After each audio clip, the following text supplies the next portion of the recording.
పరశురాముడు ఒకరోజు సమిధల కోసం అరణ్యానికి వెళితే కార్తవీర్యార్జునుడు ఈ ఆశ్రమానికి వచ్చాడు.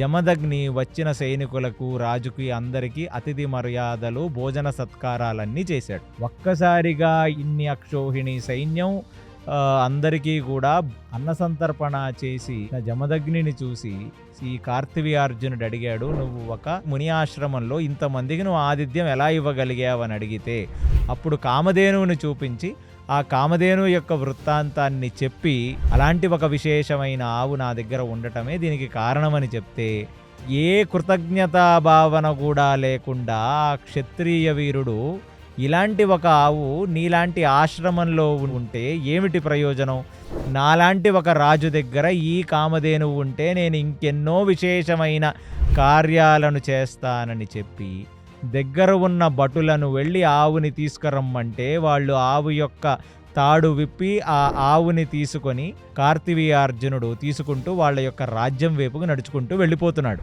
అలాంటిది కాసేపటి తర్వాత సమిధలు తీసుకొని వచ్చిన పరశురాముడికి కామధేనువు యొక్క దూడ అరుస్తూ ఏడుస్తూ కనపడింది.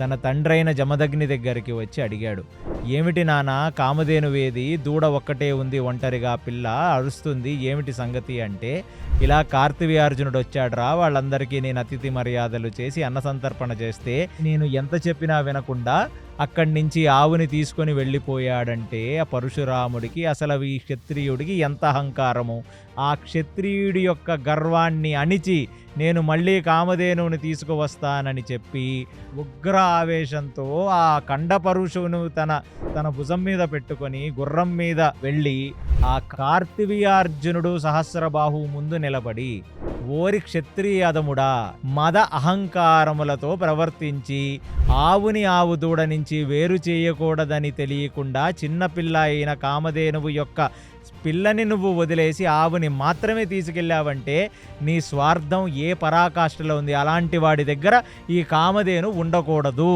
కాబట్టి ఈ కామధేనువుని ఇవ్వవలసినది, లేదా నన్ను ఓడించి నువ్వు కామధేనువుని తీసుకుపోవలసినది.